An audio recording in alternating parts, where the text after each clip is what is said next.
Good afternoon, Commissioners. Today I'd like to bring to your attention a potential fraud on an enormous scale happening in your county. There's now clear evidence of NASA using numerous methods to grossly mislead the public about astronauts being on the International Space Station.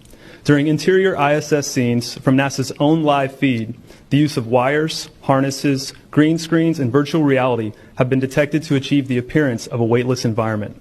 Examples of this include astronauts fading in and out of the screen, green screen glitches, grabbing objects that aren't really there, pulling on invisible wires, getting tangled in their harnesses, and even astronauts appearing out of thin air. This begs the obvious question. If they're really up there, why are they using Hollywood techniques to fake the footage? Now, unfortunately, I can't show you these clips in here today, but I will be sending them to you. Outside the International Space Station, during spacewalks, air bubbles have been recorded on numerous occasions. How is it possible for air bubbles to be present in the vacuum of space? I once questioned astronaut Scott Kelly about this phenomenon. His body language and answers only created more questions. In 2013, astronaut Luca Parmitano nearly drowned during a spacewalk when his helmet filled with water. This happened again just last year. Air bubbles, helmets filling with water, and drowning.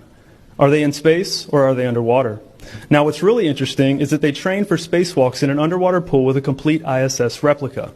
Now, surely they aren't filming these spacewalks in an underwater pool and then editing them to appear if they're in space, because that sure would be something, wouldn't it?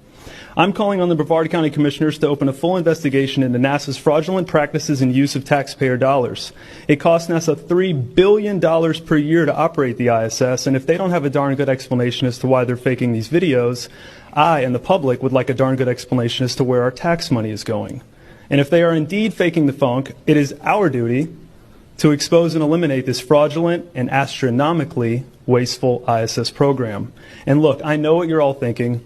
The NASA is part of the federal government, and you're just county commissioners. Even if what I'm saying is true, what can you do? But let me remind you, not only is this happening in your county, as public officials, you have the platform and the ability to make a statement or hold a press conference, alerting the public, state, and federal authorities to investigate further.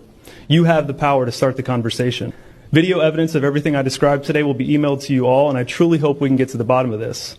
I look forward to the day that $3 billion annual budget is put towards our veterans, our homeless, maybe some of that mental health stuff the young lady just spoke about, and the revitalization of Brevard County.